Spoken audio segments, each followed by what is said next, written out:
Fakta unik si penghasil madu. Lebah, tak hanya bermanfaat bagi manusia. Keberlangsungan tanaman-tanaman juga bergantung pada satwa kecil ini. Mau tahu fakta unik dari lebah? Lebah adalah penyerbuk terbaik di alam. Mengapa demikian? Saat musim bunga, ada ribuan kali kunjungan lapangan ke bunga. Lebah yang mencelupkan badan di tepung sari, memindahkan ke kedua kaki belakang, lalu terbang dan berpindah lagi ke bunga lain. Tepung sari ini menyatu dan bercampur dengan bunga lain dan menciptakan penyerbukan. Bunga-bunga yang melalui proses penyerbukan ini memiliki kualitas baik untuk menciptakan buah. Ketika jadi buah, makhluk lain seperti burung memakan dan membuang kotoran di beberapa tempat. Tersebarlah benih secara alami. Ingat, burung hanya penyebar, tanpa penyerbukan, kualitas buah akan lemah. Lebah yang melakukan dengan sempurna. Apa yang terjadi bila lebah tak ada? Generasi tanaman akan mengalami stagnan.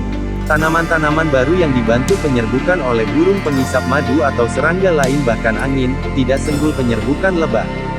Meskipun tanaman baru tetap tumbuh tetapi daya saing kurang dan proses lama. Di alam, salah satu penyerbuk terbaik adalah kupu-kupu. Namun, kupu-kupu hanya memilih jenis bunga dan tanaman yang disukai. Lebah tidak memilih. Ia menghisap semua jenis bunga di tanaman. Dari bunga dengan kelopak besar hingga kelopak paling kecil. Di hutan Sulawesi, ada 3 jenis lebah lokal, yakni Apis triguna, Apis cerana, dan Apis dorsata. Triguna ukuran lebih kecil, memiliki radius jelajah antara 500 sampai 700 meter.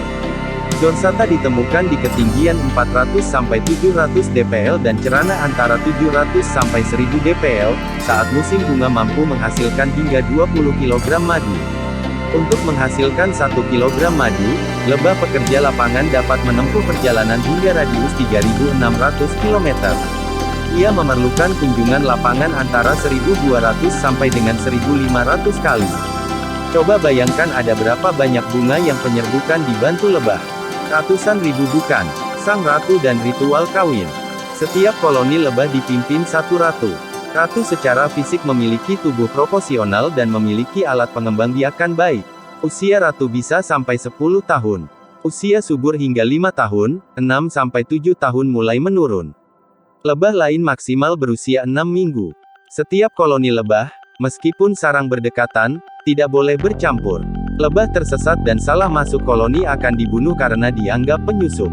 Bagaimana saling mengenal dengan anggota koloni masing-masing, padahal bentuk sama? Ternyata, masing-masing ratu memiliki bau khas feromon. Bau inilah yang menjadi penanda dan arah pulang lebah. Dalam koloni lebah, ratu hanya kawin sekali seumur hidup. Setelah itu, sepanjang waktu hanya bertugas bertelur. Ratu yang produktif bertelur 1.000 sampai 2.000 butir per hari. Ketika produksi telur ratu turun, lebah pekerja membuat kuensel, rumah ratu, baru dan menghasilkan lebah pejantan.